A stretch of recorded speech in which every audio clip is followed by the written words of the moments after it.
अस्सलामुअलैकुम वरहमतुल्लाहि वबरकातुहू। दोस्तों, उम्मीद है आप सब खैरियत से होंगे।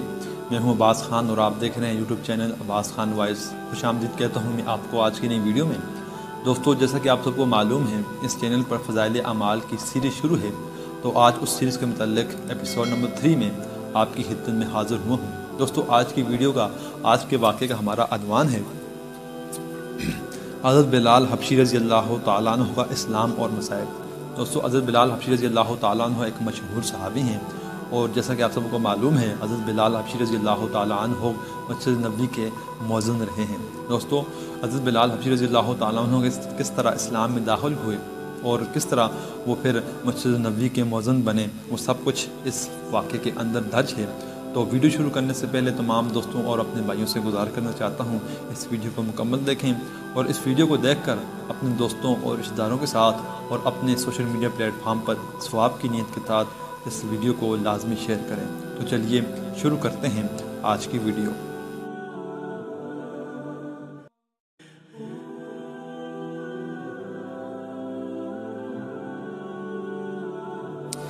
बिस्मिल्लाहिर्रहमानिर्रहीम। हज़रत बिलाल हबशी रज़ी अल्लाह तआला अन्हु का इस्लाम और मसाइब। हज़रत बिलाल हबशी रज़ी अल्लाह तआला अन्हु एक मशहूर सहाबी हैं जो मस्जिद नबवी के हमेशा मौज़ून रहे। शुरू में एक काफिर के ग़ुलाम थे, इस्लाम ले आए जिसकी वजह से तरह तरह की तकलीफ़ें दी जाती थी। उमय्या बिन खल्फ़ जो मुसलमानों का सख्त दुश्मन था, उनको सख्त गर्मी में दोपहर के वक्त तपती हुई रेत पर सीधा लिटा कर उनके सीने पर पत्थर की बड़ी चट्टान रख देता था ताकि वो हरकत न कर सकें, और ये कहता था कि या इस हाल में मर जाए और अगर ज़िंदगी चाहे तो इस्लाम से हट जाएं। मगर वो इस हाल में भी अहद अहद कहते थे, यानी महबूब एक ही है। रात को जंजीरों में बांध कर कोड़े लगाए जाते और अगले दिन उन ज़ख्मों को गर्म ज़मीन पर डालकर और ज़्यादा ज़ख्मी किया जाता ताकि वे बेकरार होकर इस्लाम से फिर जाएं या तड़प तड़प कर मर जाएं।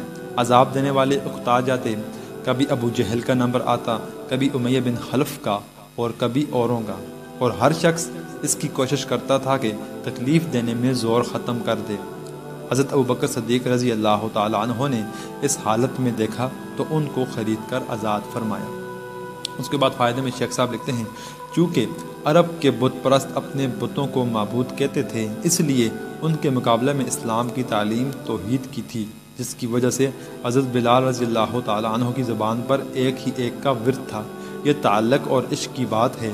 हम झूठी मोहब्बतों में देखते हैं कि जिससे मोहब्बत हो जाती है उसका नाम लेने में लुत्फ़ आता है, बेफ़ायदा उसको रटा जाता है, तो अल्लाह की मोहब्बत का क्या कहना, जो दीन और दुनिया दोनों में काम आने वाली है।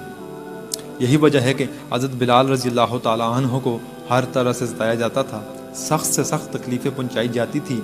मक्का के लड़कों के हवाले कर दिया जाता कि वो उनको गली कुचों में चक्कर देते फिरे, और ये थे कि एक ही एक है कि रट लगाते थे। इसका ये सिला मिला कि फिर हज़ूर सल्लल्लाहु अलैहि वसल्लम के दरबार में मौज़िन बने और सफ़र हिजर में हमेशा अजान की खिदमत इनके सुपुर्द हुई। हज़ूर सल्लल्लाहु अलैहि वसल्लम के विसाल के बाद मदीना तैयबा में रहना और हज़ूर की जगह को खाली देखना मुश्किल हो गया, इसलिए इरादा किया कि अपनी ज़िंदगी के बच्चे कुछ दिन जिहाद में गुजार दूँ। इसलिए जिहाद में शिरकत की नीयत से चल दिए। एक अरसा तक मदीना मुनव्वरा लौट कर नहीं आए। एक मरतबा हज़ूर सल्लल्लाहु अलैहि वसल्लम की ख्वाब में ज़ियारत की। हज़ूर ने फरमाया, बिलाल ये क्या जुल्म है, हमारे पास कभी नहीं आते। तो आँख खुलने पर मदीना तैयबा हाज़िर हुए। हज़रत हसन और हुसैन ने अजान की फरमाइश की। लाडलों की फरमाइश ऐसी नहीं थी कि इनकार की गुंजाइश होती। अजान कहना शुरू की और मदीना में हज़ूर सल्लल्लाहु अलैहि वसल्लम के ज़माना की अजान कानों में पढ़कर कोहराम मच गया। औरतें तक रोती हुई घर से निकल पड़ी। चंद रोज़ क़याम के बाद वापस हुए और सन 20 हिजरी के करीब दमिश्क में विसाल पाए। दोस्तों, हज़रत बिलाल हबशी रज़ी अल्लाह तआला अन्हु की ज़िंदगी पर एक छोटा सा वाक़या इस किताब फ़ज़ाइल अमाल की किताब के अंदर दर्ज है, जो आपके साथ शेयर किया। दोस्तों, हज़रत बिलाल हबशी रज़ी अल्लाह तआला अन्हु शुरू में एक काफिर के ग़ुलाम थे, फिर उसके बाद इस्लाम ले आए। इस्लाम लाने के बाद जिस तरह हर सहाबी के साथ जुल्म होता था कि काफिर उनको कैद कर देते थे, इस तरह हज़रत बिलाल हबशी रज़ी अल्लाह तआला अन्हु के साथ भी यही हुआ कि काफिरों ने उनको कैद कर दिया।